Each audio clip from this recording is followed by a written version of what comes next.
Now we have our piece wrapped around the tube. It's very important you don't leave it in the tube. If you leave it in the tube too long, you're going to be in trouble. It's going to shrink and crack. So I have a piece I kept left over, and this extra piece I kept is for attaching the bottom.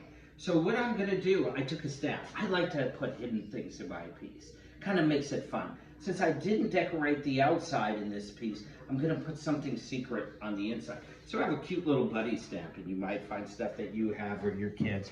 And I'm going to push in and rotate. And you don't want to go too deep. You go through, and look, I have a cute little bunny hidden in the bottom of my piece. Now I'm going to kind of decide if I want it centered or where I want it in proportion to my piece. And what I'm going to do, I found over the years that when I put it on, how you cut is very important. But first, we have to go back and slip and score. So I'm going to rough over. So I'm going to rough up the edge here. I usually don't rough up the surface here because you don't really know exactly where it's going to sit. Little slip, little vinegar, either way works.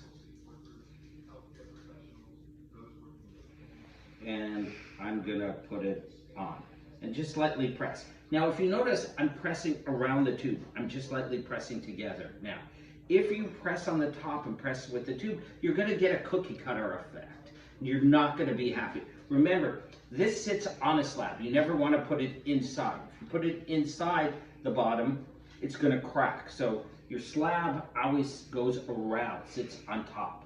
So our piece sits on top of our slab. Now I'm going to make 4 little cuts here.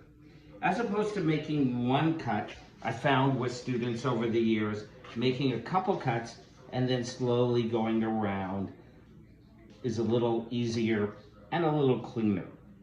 When we're done, we'll clean this up with a sponge after it dries a little bit, but this is a great start. Boom. This is just coming out fantastic, just nice and clear. Then I just like to roll it a little bit, just gently. What this does is puts a kind of what we call a mushroom shape. It just beveled the edge. And I could either take my finger or a sponge and just lightly clean it up. Look at that, just lovely. I can tap it in to give it a little shape there, and we have a beautiful cylinder. So now, I'm gonna check the top, just with a slightly, almost dry sponge. I'm just gonna, could have just a touch of moisture, clean the lip, just make it beautiful. Make sure it's even. Put my hand in, spread my fingers, and look at the tube comes right out. And we could remove the paper as well.